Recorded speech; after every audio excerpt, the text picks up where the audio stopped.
Bonne journée à toutes. Alors, j'avais envie de vous dire que les semaines se suivent mais ne se ressemblent pas, puisque ça fait quand même 2 semaines d'affilée que je vous dis que ce sont des semaines compliquées. J'espérais que celle-ci ne le serait pas. Malheureusement, elle l'est pour des raisons différentes, mais il s'avère que le colis que j'ai expédié il y a exactement 17 jours maintenant, colis dont vous avez vu les images la semaine dernière, donc en fait tout le vilebrequin, toute la partie du bas moteur, une pièce maîtresse. Donc j'ai expédié ça en région parisienne et mon colis il voyage. Il voyage, ça fait déjà 3 réclamations que je dépose pour activer les choses, et ça fait 2 fois que il est redirigé à la mauvaise adresse et que la Poste, pour ne citer que, bon, ça pourrait être n'importe quel autre transporteur. Je ne blâme personne, mais je pense que c'est vraiment un coup de malchance. Mon colis a à nouveau apparemment été mal dirigé sur les plateformes de transit, et ben, je ne sais pas quand il va arriver. J'espère qu'il va arriver en état, parce que là aussi, un vilebrequin, j'ai vu sur le site qu'ils avaient réemballé alors qu'il était déjà sacrément bien emballé. Il a été réemballé, donc de toute évidence, il a été manutentionné sans ménagement. Et je ne sais pas du tout, bon, un vilebrequin qui tombe même d'1 mètre de haut, s'il tombe mal, il peut se détériorer, se tordre, enfin, bon, même si c'est une grosse pièce. Donc voilà. À l'heure d'aujourd'hui, je n'ai toujours pas de certitude quant au fait que le rectifieur va bien recevoir mon colis. S'il le perd, je ne vous cache pas que je suis très embêté, parce que malheureusement, à l'heure d'aujourd'hui, j'ai pas de solution de repli. Je n'ai pas d'autre vilebrequin. Il va falloir que j'en trouve un. Ça va nous ralentir. Ça va, déjà là, on a perdu quasiment 15 jours. Le rectifieur, il a aussi un emploi du temps avec des clients, donc bon, je peux pas non plus passer devant tout le monde. C'est sûr que ça va pas être possible. Donc voilà. Donc après, sur la voiture en elle-même, vous allez voir les images, ça avance plutôt bien, même si je me rends compte qu'il y a encore une quantité de travail que je pourrais qualifier d'astronomique. Donc là, en ce moment, je suis sous tension, c'est le cas de le dire. Je n'ai pas mon sourire habituel. Et je vois la date du mois d'octobre qui approche. Et je ne vous cache pas que, bon, pour l'instant, comme je le disais dans Top Mécanique, je suis dans les temps, on est optimiste, ça va le faire. Mais il ne faudrait pas qu'il y ait une accumulation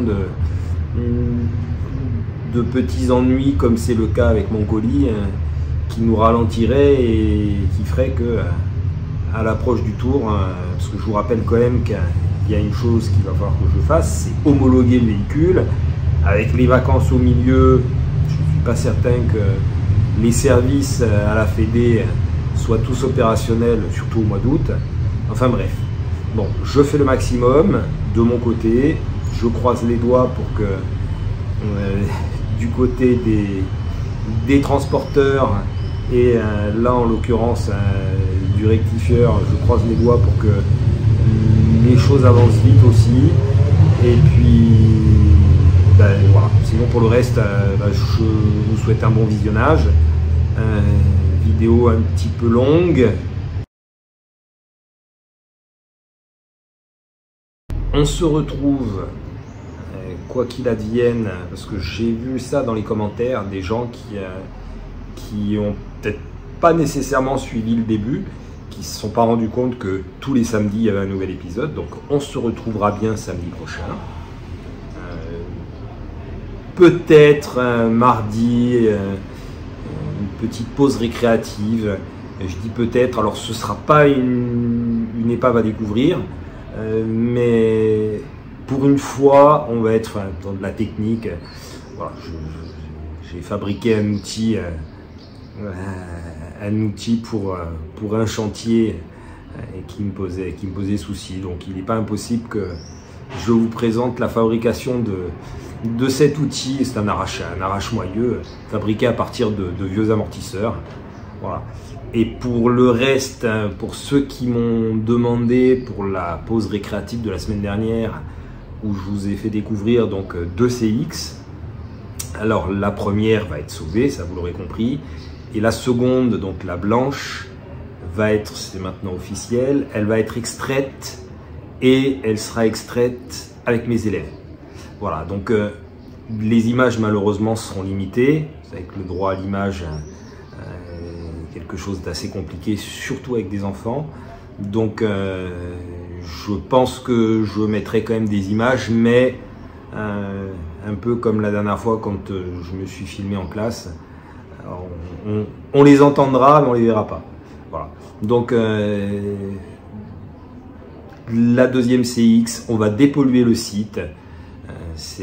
Voilà, je suis heureux à l'idée que mes élèves soient très enthousiastes de nettoyer la nature. Je pense que c'est quelque chose qu'ils ont bien intégré avec moi cette année. Donc on va passer de la théorie à la pratique.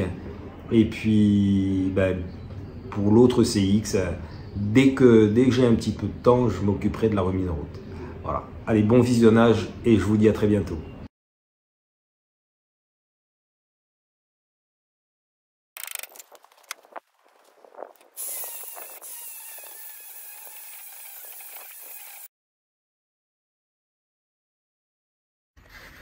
Alors là, ma rotule, elle est clairement bloquée. Donc je me suis acheté un petit chalumeau. Ça va me permettre de chauffer tout ça. Et logiquement, une fois que ça sera bien monté en température, ça devrait pouvoir se dévisser sans souci.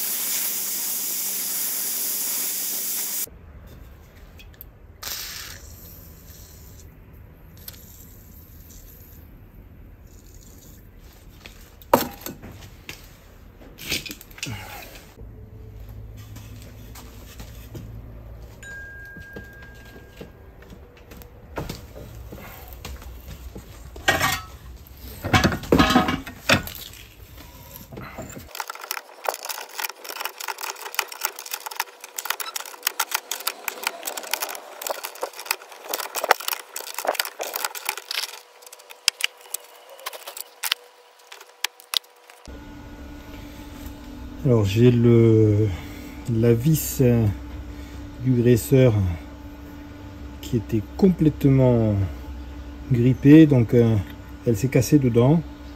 J'ai soudé un boulon et là c'est bon. Donc j'ai fait chauffer pareil.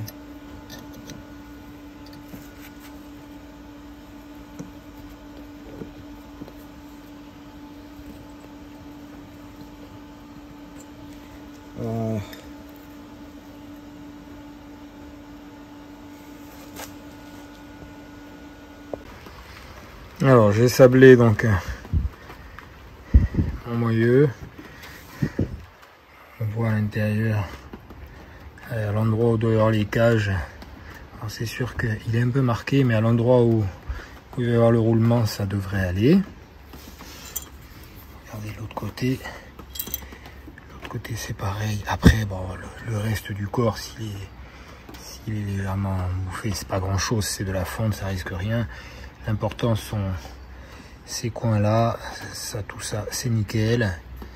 Donc un coup de peinture et puis je vais lui remettre des roulements et ce sera parfait.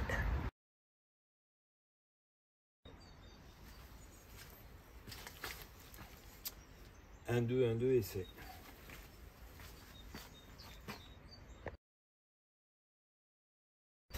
Alors, travail de ce matin, je vais m'occuper des demi-trains avant. Je profite d'une part, on est mercredi matin, et puis je profite qu'il fasse beau, parce qu'ils ont encore annoncé la pluie pour cet après-midi, donc on va essayer d'être efficace ce matin. Donc ça vient de l'épave numéro 3. Celui-ci, il était dans mon stock. Donc je vais récupérer déjà les roulements, voir un petit peu l'état des roulements sur ces 3 demi-trains. Et ensuite, je vais récupérer donc des rotules de suspension. Il m'en faut 4, 2 par demi-train. Je vais prendre les plus propres. Et puis tout le reste, vraisemblablement, ira au recyclage. Voilà, donc premier travail, démontage, et on voit ensuite pour le nettoyage. Alors ça, c'est ma petite fierté. C'est une presse qui a été faite exclusivement avec de la ferraille récupérée.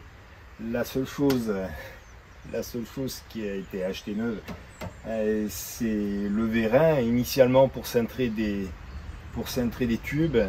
Et puis, n'en ayant plus l'utilité, plutôt que de la laisser dans un coin du garage, voilà, j'en ai profité, je me suis fait une presse. Celle-là, la presse, elle a bientôt 10 ans. Bon, elle est plus toute jeune, mais alors, elle m'a rendu des services que vous ne pouvez même pas imaginer.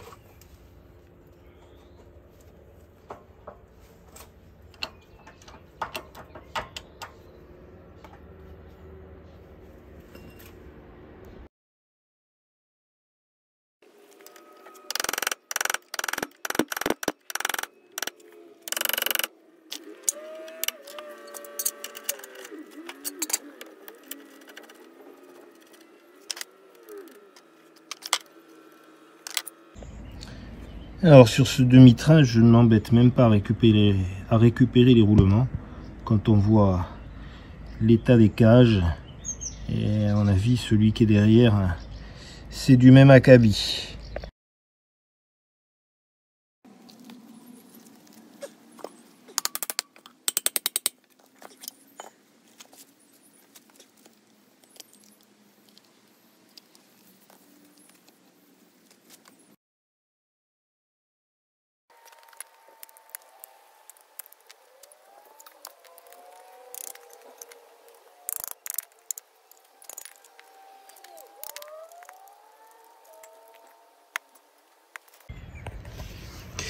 Alors, j'attaque le 3e demi-train. Bon, le problème, c'est que il est tellement rongé par la rouille que même le boulon ici tourne dans le vide. Donc, bon, de toute façon, vu l'état des roulements sur le deuxième demi-train, bon, il n'y a même pas besoin de m'embêter à nettoyer ça. Donc ce que je vais faire, c'est que je vais me contenter de récupérer les rotules de suspension avec les caoutchoucs qui eux sont en bon état. Et puis je pense que le reste, ça va partir au recyclage. Et ceux qui me connaissent savent que je suis obstiné. Ça m'agace. Donc bon, j'ai réussi, en insistant, j'ai réussi à sortir le cardan. Bon. Qui va finir lui aussi à la déchetterie. Bon, je pourrais récupérer les barreaux, mais j'en ai quelques-uns en rab. Et là, les vis, elles sont tellement rouillées que je n'arrive pas à les sortir, même pas au marteau à frappe. Donc, comme le disait Charles Martel, le meilleur ami de l'homme. Voilà, donc je veux le sortir absolument pour pouvoir en fait simplement sortir le flasque ici pour pouvoir juste voir dans quel état sont les roulements, même si je sais d'entrée qu'ils sont vraisemblablement irrécupérables.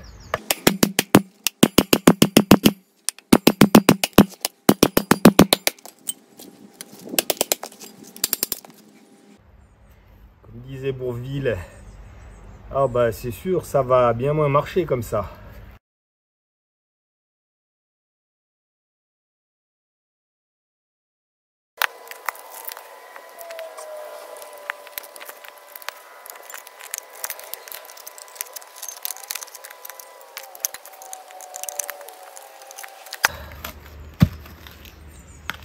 Ouais, on va sortir les rotules et après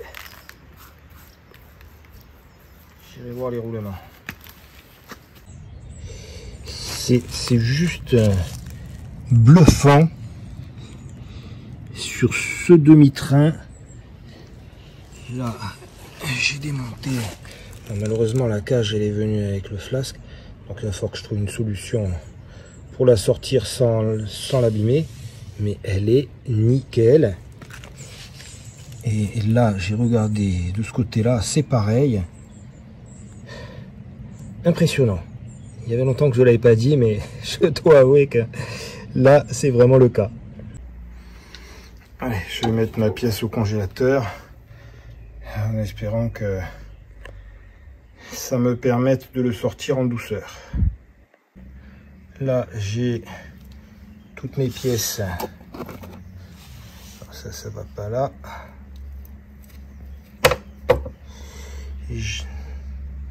J'ai donc toutes mes rotules de suspension. Je vais balancer un nettoyant, enfin un dégraissant, un nettoyant moteur, histoire de bien les nettoyer. Là, j'ai déjà mis les roulements. Alors j'ai trouvé dans mon stock une paire de quoi faire un demi-train. C'est pas du neuf, c'est là aussi de l'occasion, mais je l'ai inspecté, c'est en bon état.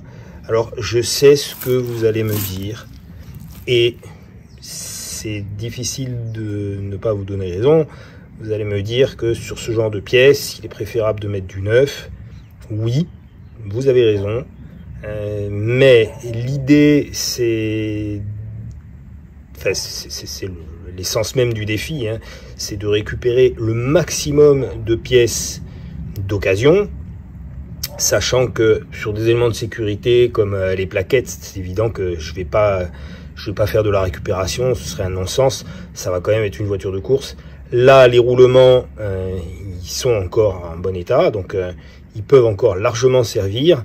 Et de toute façon, j'ai prévu, quoi qu'il en soit, j'ai prévu de faire des essais. Donc, s'il venait à y avoir une faiblesse au niveau des roulements, je pense que durant les essais, ça devrait se manifester. Et à ce moment-là, on mettra en neuf. Et de toute façon, pour le Tour de Corse, à l'assistance, nous aurons des roulements neufs. Et pas impossible même que j'ai carrément un demi-train déjà de prêt. On verra d'ici là.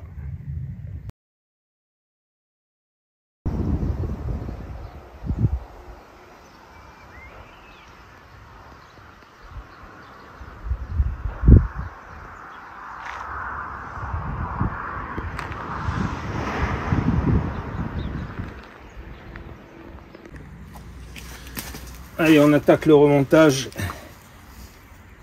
des demi-trains avant. Alors c'est le même principe qu'à l'arrière, donc je remplace le petit cône d'origine par un cône réglable.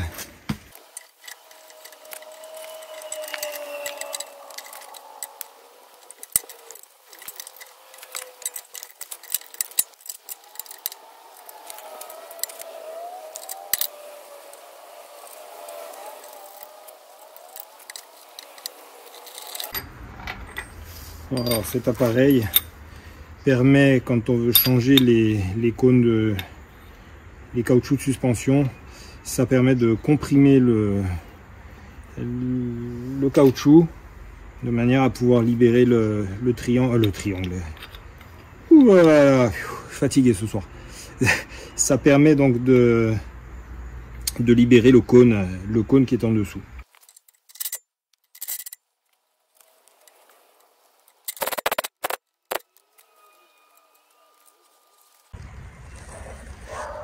Ça y est, le premier est en place, je m'attaque au second.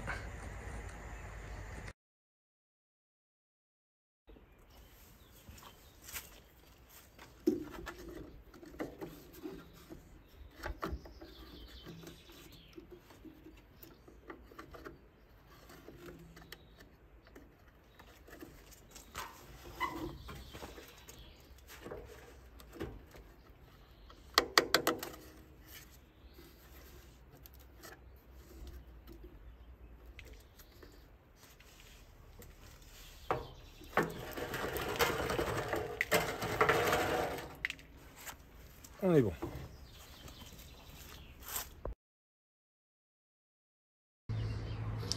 Allez, je remets en circulation la bétonnière.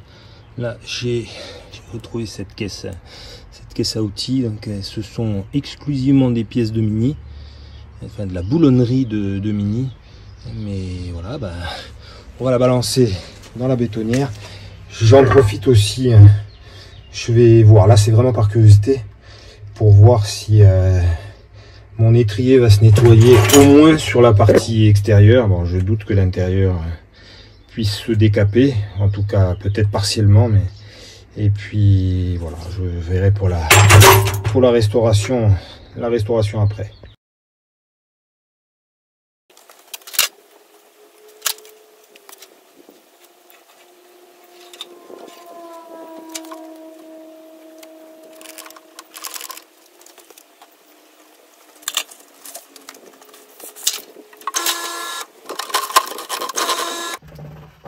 Bon, on n'est pas assez tendu.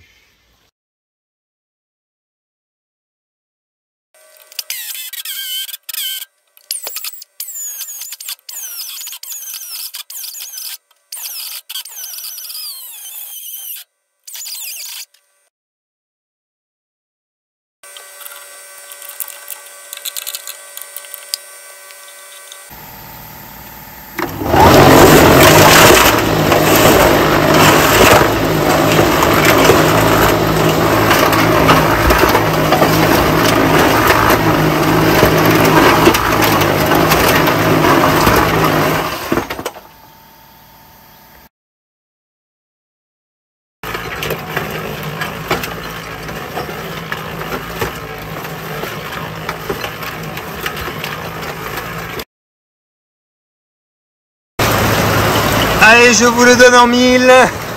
Il pleut. J'ai laissé tourner la bétonnière avec mes pièces. Ah, bon, là, il n'est juste pas question de sortir parce que c'est le déluge. On va attendre que ça se calme un peu.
J'ai changé de méthode. J'ai pris deux vis, je les ai bloquées dans la gaine.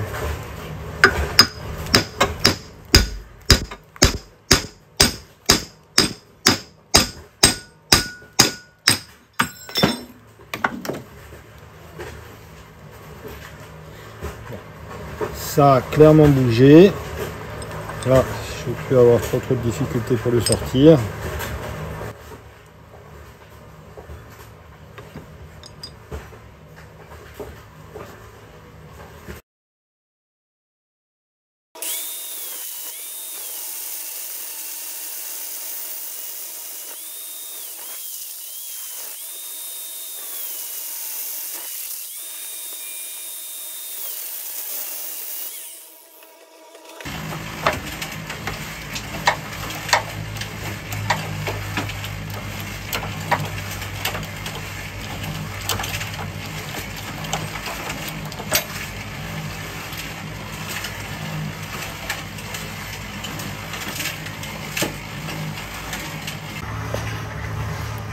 Alors j'ai laissé tourner le disque de frein dans la bétonnière qu'on entend derrière, elle continue de tourner. Donc ça c'est l'autre. Même sur des grosses pièces comme ça, on arrive quand même à enlever une petite partie de la rouille superficielle. Bon, ça m'a permis de voir qu'il est complètement creusé. Donc je crois que là il n'y a pas d'hésitation à avoir, on va partir sur du neuf. Par contre il va quand même falloir que je récupère ce flasque ici et il faudrait que ça risque d'être coton à mon avis de sortir ces vis là. Donc je pense qu'il va falloir que je chauffe vraisemblablement, et celui-ci c'est exactement pareil. Donc du travail en perspective. Alors là donc j'ai mes 6 rotules récupérées sur les demi-trains avant, donc elles sont toutes démontées. Ça, les caoutchoucs, ceux-là, c'est les 4 qui sont en bon état. Donc il va falloir que je choisisse les rondelles les plus propres. Je vais en prendre 4. Là pareil, je vais bien les nettoyer et je vais voir un petit peu celles qui sont usées. Ouais, elles ont l'air globalement pas mal. Voilà, après pareil, il va falloir que j'inspecte pour voir celles qui sont récupérables et ensuite je remonte.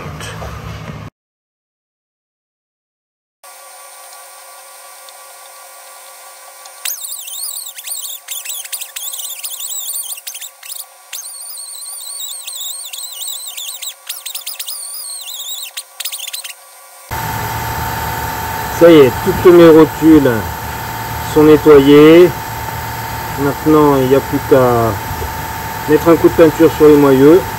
Et une fois que c'est sec, je remonte tout.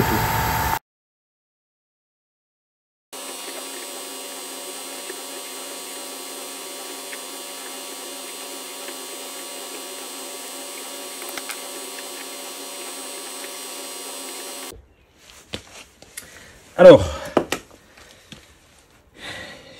je me fais ambassadeur de la marque WD-40. Voilà, j'ai reçu un kit afin de le tester. Alors, un premier essai. Là, vous avez sous les yeux un disque de frein d'une 1275 GT qui provient d'une voiture qui a brûlé il y a 30 ans exactement, enfin 30 ans, une trentaine d'années. Donc elle est restée dehors, enfin la carcasse est restée dehors pendant toutes ces années. Et j'ai récupéré toutes ces pièces pour pouvoir bien entendu sauver le maximum et remonter ce que je peux sur ma voiture. Donc là malheureusement les disques sont morts. Celui-ci il n'est pas encore dérouillé, je ne l'ai pas passé au sablage, mais j'ai passé l'autre et je me suis rendu compte que l'autre était malheureusement trop atteint. Donc il faut que je récupère malgré tout le flasque qui est ici. Donc ces 4 vis qui n'ont plus été touchées depuis toutes ces années et qui plus est, comme je vous l'ai fait remarquer, ont brûlé. En tout cas ont eu un gros coup de chaud, c'est la voiture qui a brûlé. Voilà, donc on va tester. Alors là on est sur du super dégrippant action rapide. On va tester ça de suite. Il n'est pas notifié qu'il faille attendre que le produit pénètre. Je vais prendre mon tournevis à frappe et on va déjà faire un premier essai sur une première vis. Bon, j'ai tapé sur chaque vis. Je vais en remettre un peu. Pour l'instant, rien n'est venu. En même temps, il n'y a rien d'étonnant. Une fois encore, ces pièces-là sont bloquées depuis des décennies.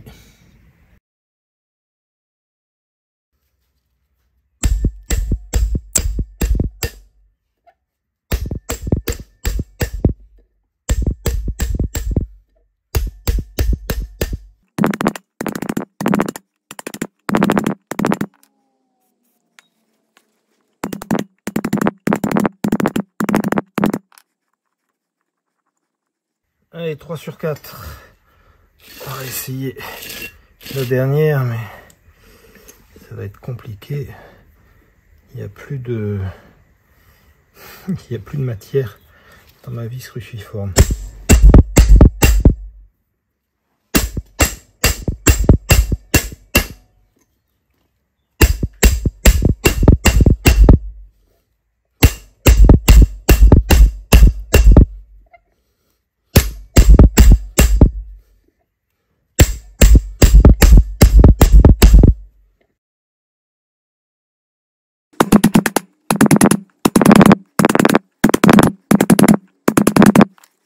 Ça a l'air de bouger, hein.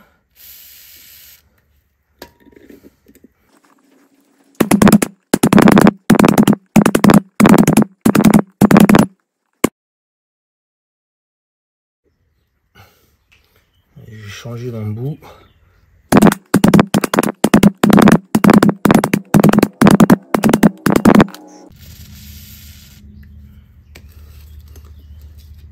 Sacré produit, hein.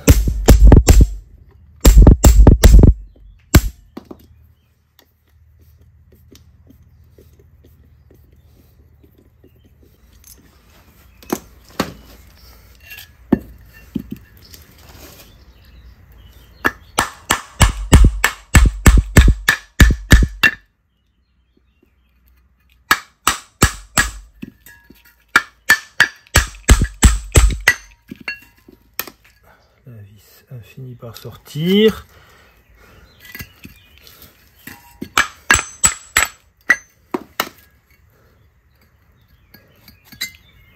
Et voilà.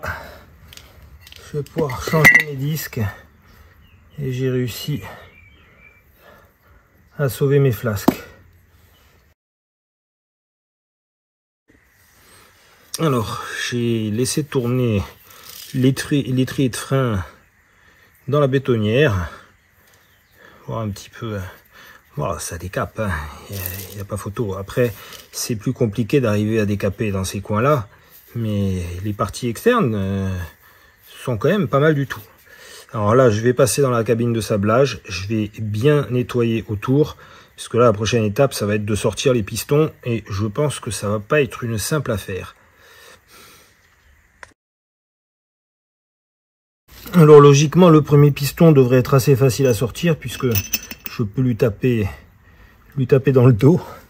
Par contre, le second piston, ça va être plus coton. Je pense qu'il va falloir que je démonte les deux parties et que je me fabrique un petit outil à inertie quitte à sauter une petite... Ah, sauter.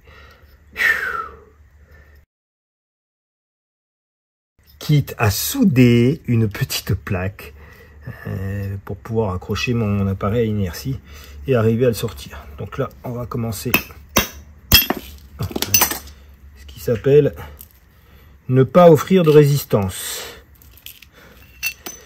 Si ça pouvait être aussi simple sur le second. Allez, je vais démonter ces boulons là et on va accéder à l'autre partie.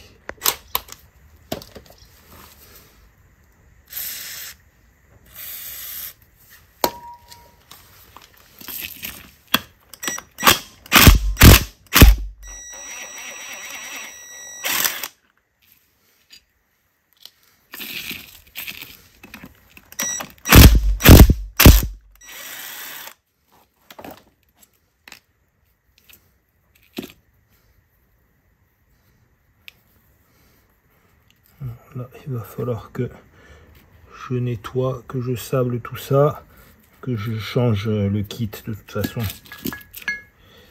Là, mon piston, vous l'avez compris, il est mort. Ce qui est un peu logique, hein. Donc, je vais lui mettre un kit neuf. Alors, lui, comment on va le sortir? Voilà une bonne question. Bon, déjà, je vais bien nettoyer tout autour. On va lui mettre un coup de WD-40.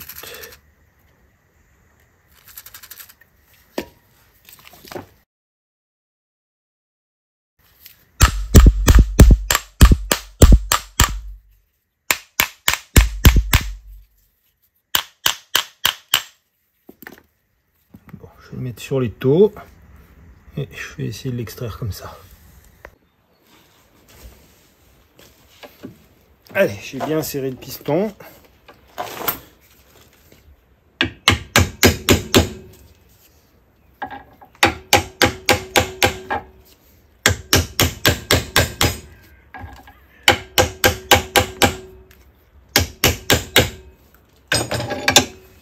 Petit coup de serrage supplémentaire, ça a l'air de bouger.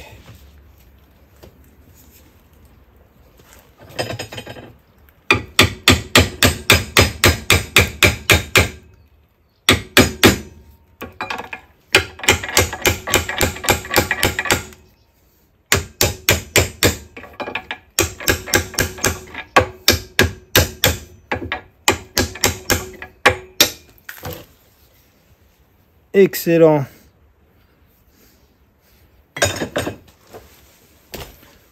Allez, ma deuxième partie d'étrier est sortie. Je vais mettre un gros coup de sablage et on va voir si c'est restaurable ou pas.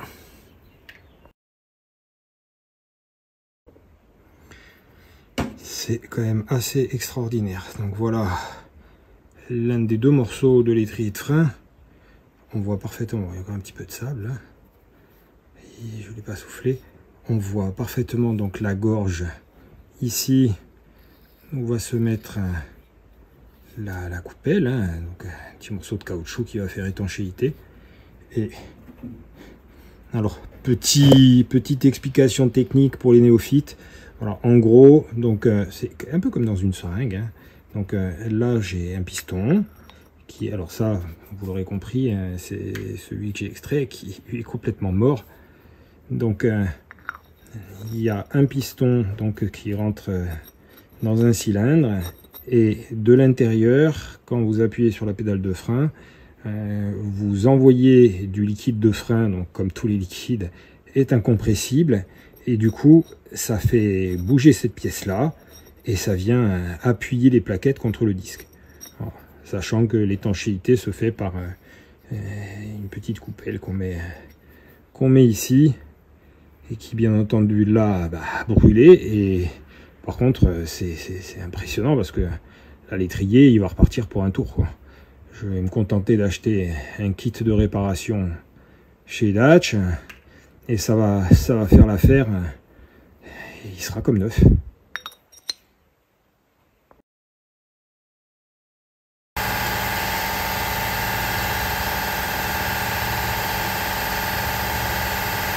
Ça c'est la purge de l'étrier.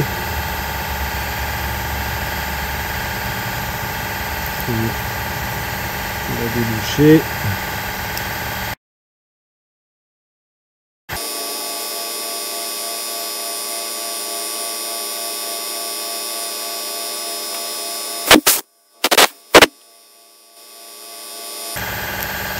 Allez, on est bon. Dernier coup de soufflette.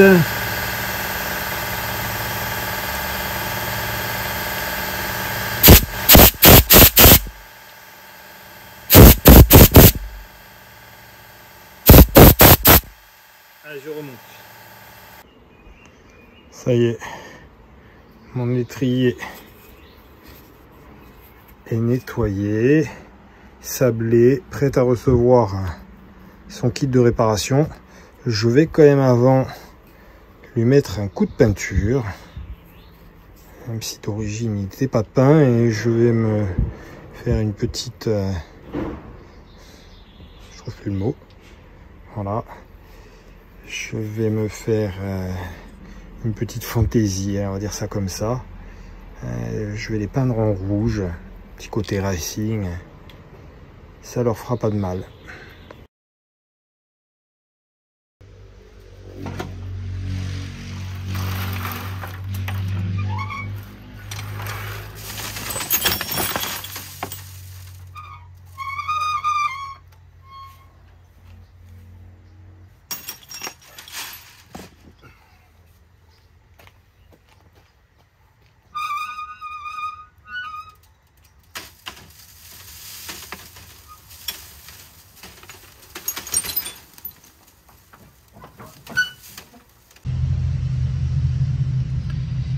J'ai fait un semblant de tri. Bon, c'est pas parfait, mais sincèrement, ça va quand même me changer la vie et je vais pas avoir besoin de perdre 5 minutes à chaque fois à nettoyer vis et boulons.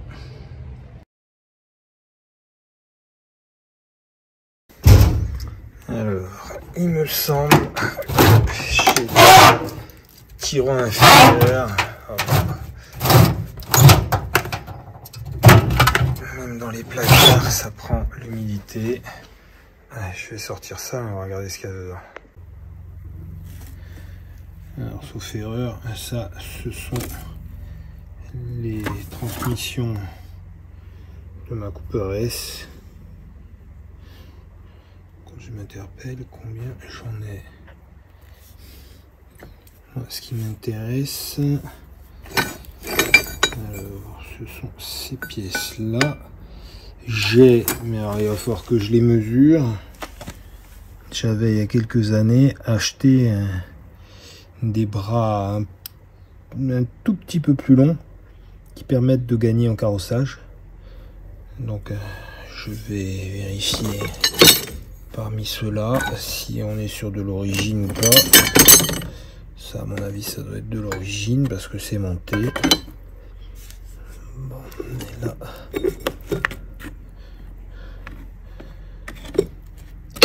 Allez, je vais aller regarder ça en espérant que ce soit cela.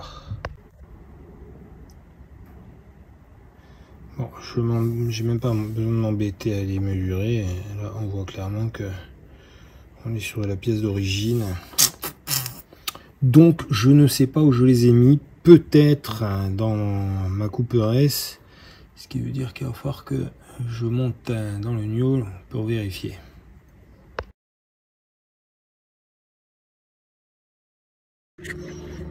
Alors, on a là donc les deux flasques que j'ai réussi à démonter des disques de frein. Le seul souci, c'est que il y en a un qui est mou. Je sais pas si on le voit à l'image, il y a un épaulement, de toute évidence. Ça a été mal monté ou ça a pris du jeu, ils ont roulé, ils ont insisté. Donc, si on regarde sur celui-ci, il n'y a pas d'épaulement. C'est tout plat. Par chance, voilà, je garde dans mon stock depuis des années. Je ne saurais même pas me souvenir d'où ça sort. Voilà, il m'en reste un parce que bien entendu sur les mini plus récentes avec les jantes en 12 pouces, ce ne sont pas les mêmes. Donc voilà, par chance, ça va partir à la recyclerie et je vais pouvoir nettoyer, dérouiller ces deux-là et les repeindre en attendant d'avoir les disques neufs.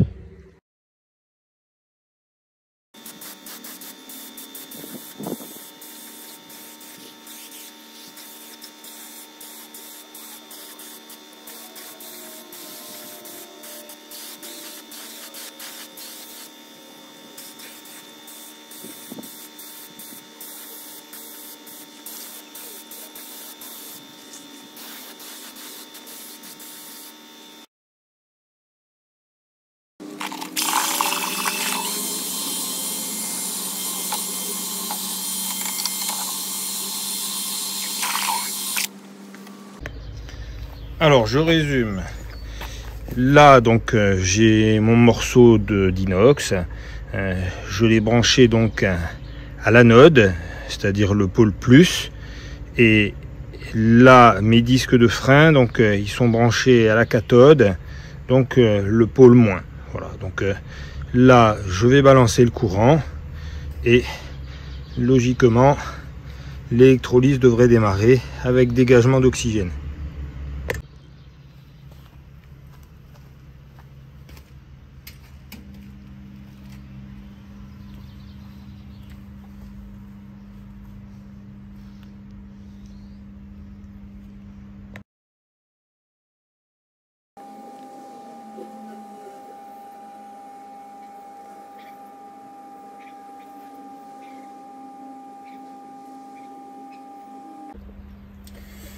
Alors une petite technique qui vaut ce qu'elle vaut pour installer donc mes roulements à partir de la presse hydraulique. On va reprendre parce que tout ça c'est pas bon. Je cherche mes mots. Alors, une petite technique qui vaut ce qu'elle vaut. Là donc je vais remettre les roulements sur les moyeux. Je prends pour pouvoir appuyer sur ma cage de roulement. Je prends simplement une vieille cage que j'ai fendue. Alors pourquoi? Parce que ça va me permettre de la ressortir facilement. Donc je la positionne dessus. Une autre pièce avec laquelle je vais appuyer. Et je descends ma presse.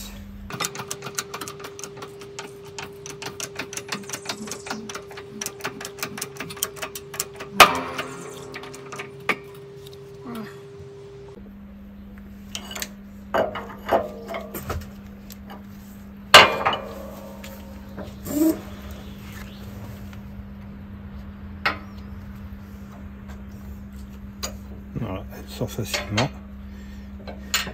Et ma cage est dedans. Allez, je fais pareil de l'autre côté. Alors, je vais mettre maintenant de la graisse. Alors, c'est une graisse spéciale. Bon, c'est spécial pour les cardans. Une graisse noire qui a un avantage, c'est qu'elle tient à la température. Parce que toutes ces pièces-là, bien entendu, notamment en compétition, ces pièces-là chauffent. Donc il ne s'agirait pas que la graisse se détériore et que tout ça lâche, surtout pas en course. Voilà, donc ne pas hésiter à en mettre.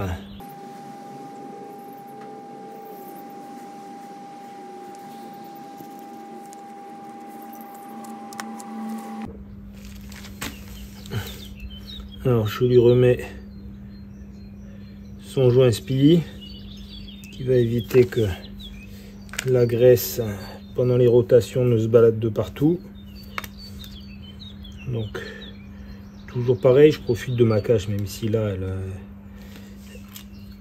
elle n'a pas besoin d'être fendue.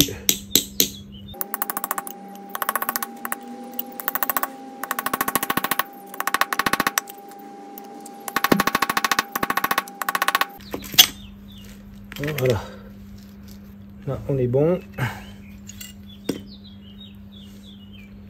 Pareil, je remplis de graisse.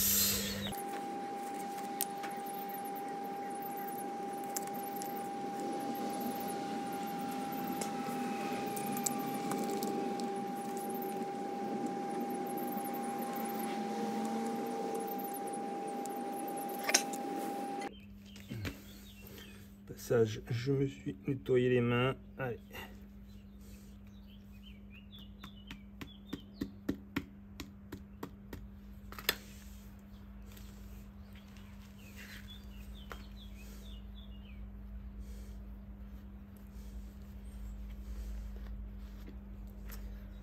Allez, on passe au rotule.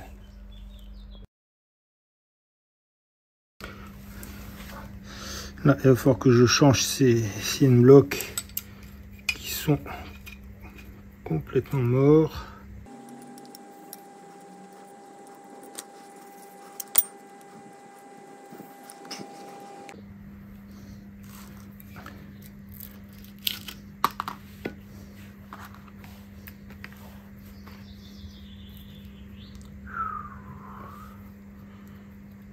C'est complètement grippé. Alors là, ils sont grippés dedans. Et là, ils sont grippés sur l'axe. Alors, je vais regarder dans mon stock.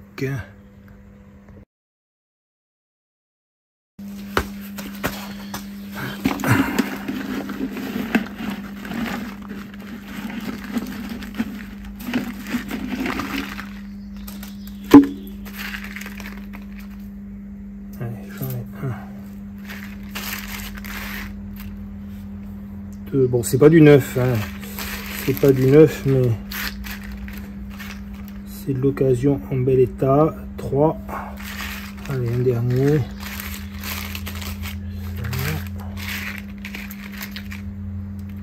Allez, 4.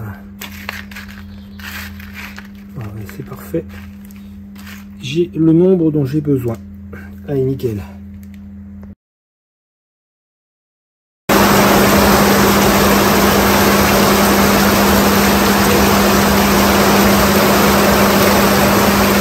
Et une fois encore, le déluge.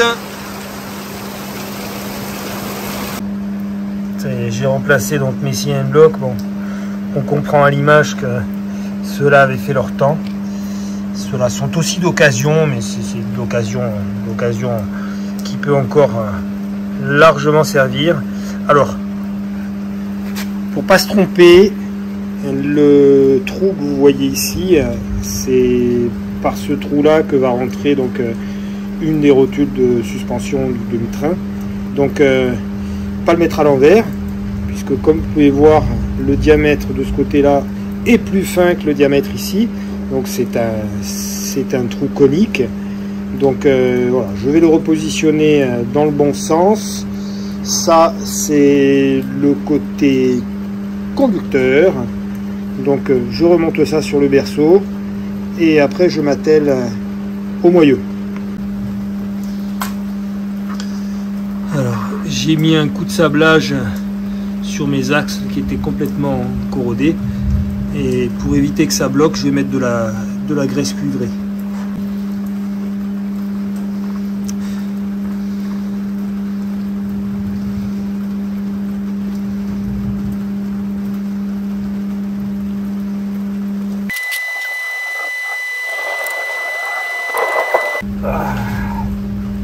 J'ai dû une fois encore rapatrier tous les outils en catastrophe dans le garage parce que ce matin je travaillais dehors.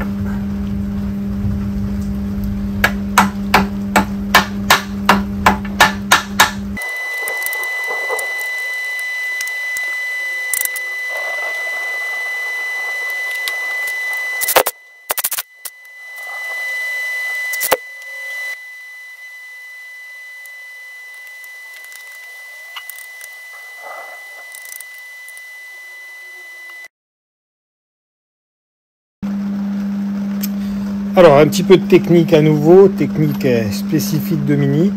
Donc je vais remettre les rotules de suspension qui sont au nombre de deux, une inférieure et une supérieure. Et sur ces modèles, le gros avantage, c'est que contrairement à des rotules de véhicules modernes qui ne sont pas réparables, quand elles prennent du jeu, malheureusement on jette tout. Sur les Austin, vous allez voir, il y a un système avec des petites cales d'épaisseur qui permet de, s'il y a un petit peu de jeu, de le rattraper et de conserver des rotules d'origine presque tout le temps. Alors permettre de conserver donc les rotules d'origine sur toute la durée de vie de la voiture.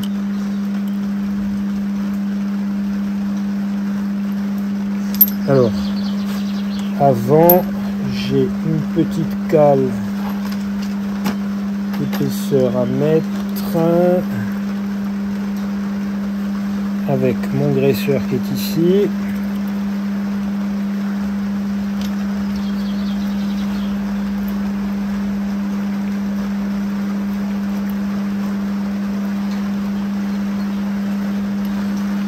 Alors, la rotule, la voilà.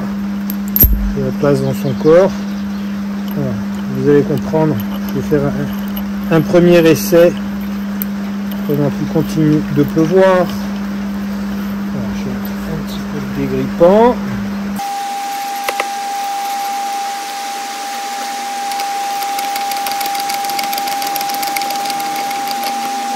Alors là, je n'ai pas mis de cale d'épaisseur, donc comme vous pouvez le voir, la rotule elle bloque.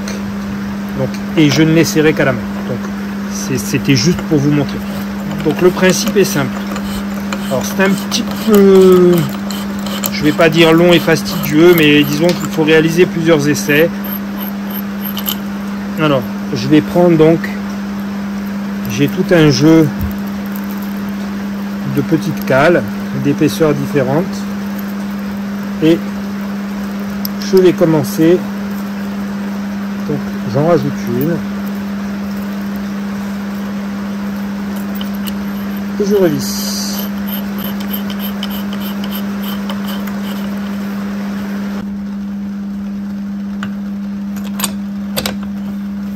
Alors cette fois-ci, je serre à la clé.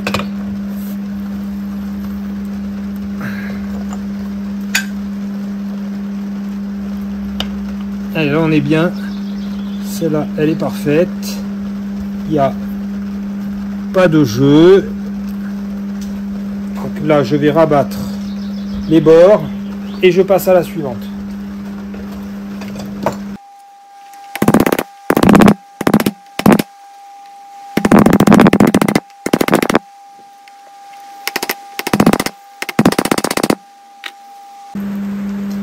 Allez, dernière étape, le graissage.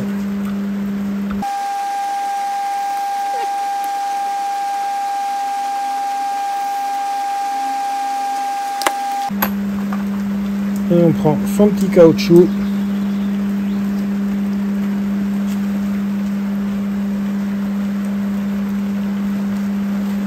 Allez, d'une. Alors là, on est dans une configuration. Donc, j'ai mis une première rondelle. J'ai serré. On voit que c'est bloqué. Donc, il va falloir que j'en rajoute une autre. Donc, on desserre.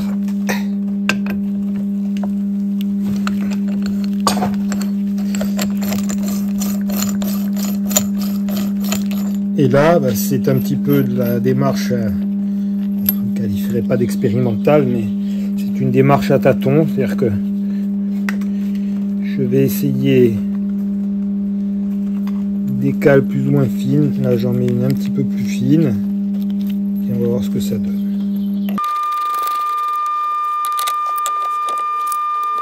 Voilà, vous avez pas mal du tout.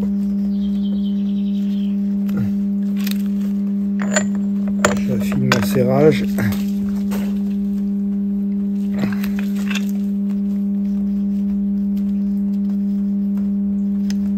On a la place d'en mettre encore une fine.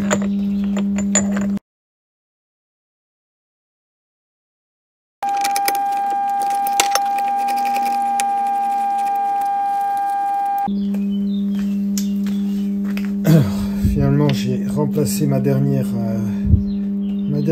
cale, ma dernière rondelle par une un tout petit peu plus fine.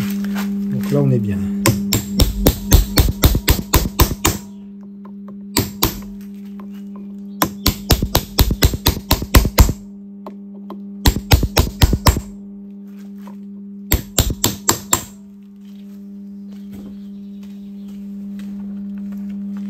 Et mon petit capuchon. Ça y est.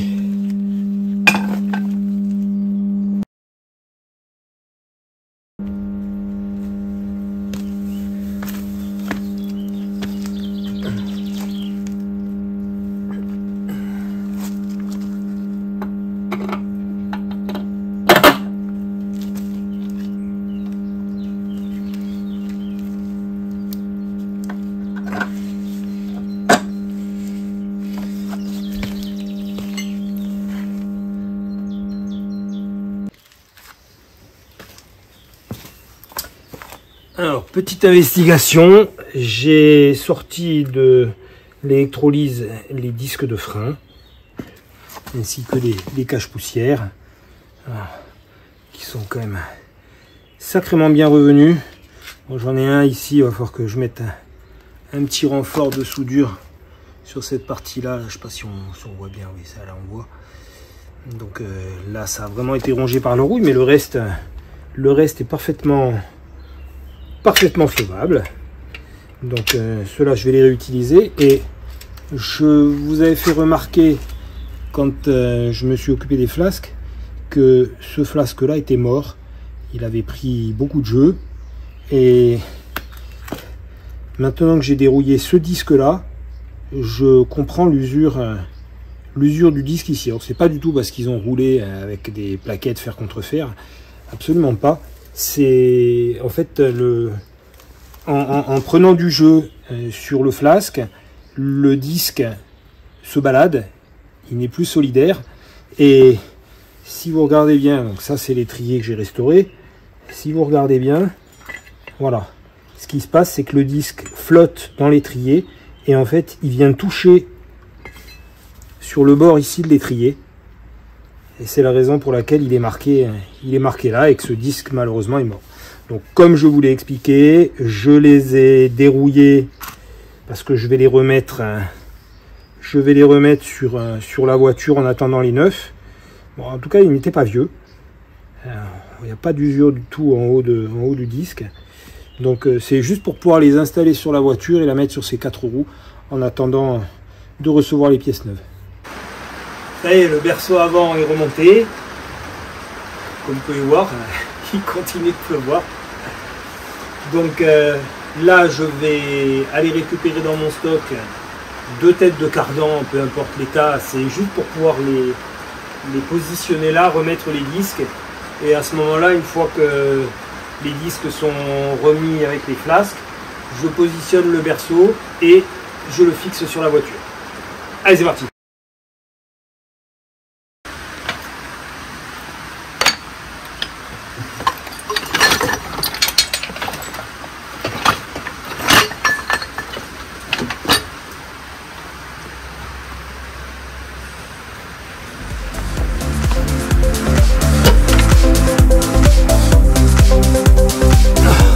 Remis le flasque sur le disque. Tête de cardan,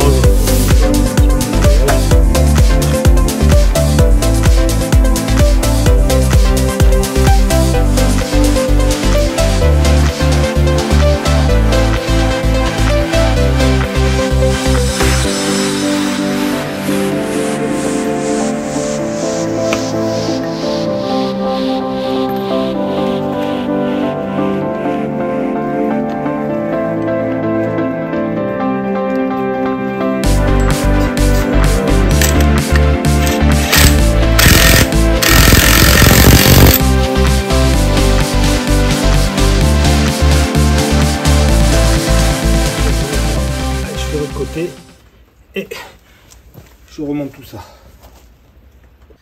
Alors, comme je vous l'ai expliqué la semaine dernière, là donc je suis sur les fixations du berceau. Alors d'origine, donc il y a des CN blocs, des CN blocs en caoutchouc.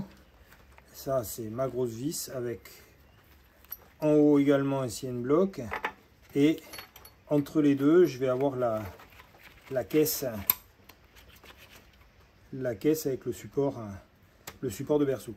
Alors moi je vais rigidifier tout ça, donc déjà cette partie là elle va dégager et ça ce sont les cales d'origine que j'ai récupérées sur l'épave 5 qui donc comme vous voyez sont prévues pour les premières générations de berceaux avec les 2 tiges filetées qui passent par là, et la partie centrale c'était pour les suspensions hydrolastiques, donc un système de suspension qui a été mis en place sur les Austin. Bon, ça n'a pas duré très longtemps, d'évidence l'efficacité n'était pas au rendez-vous.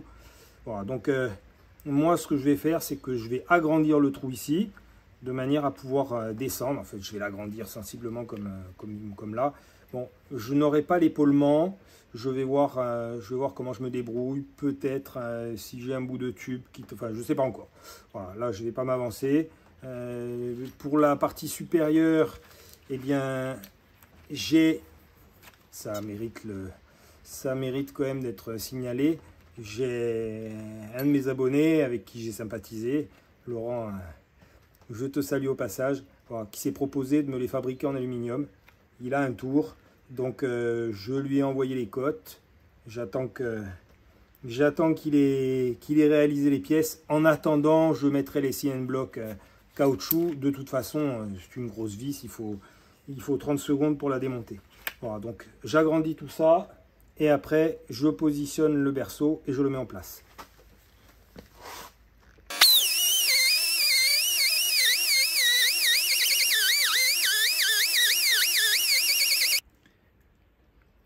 Ça y est, ma pièce a été vinée, donc maintenant je vais lui mettre un petit coup de sablage, un petit coup de peinture et je vais positionner le berceau sous la caisse.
Allez, toute la pignonnerie de la boîte est là. Je l'ai mise dans mon panier et ça va aller direct dans la cuve à ultrasons.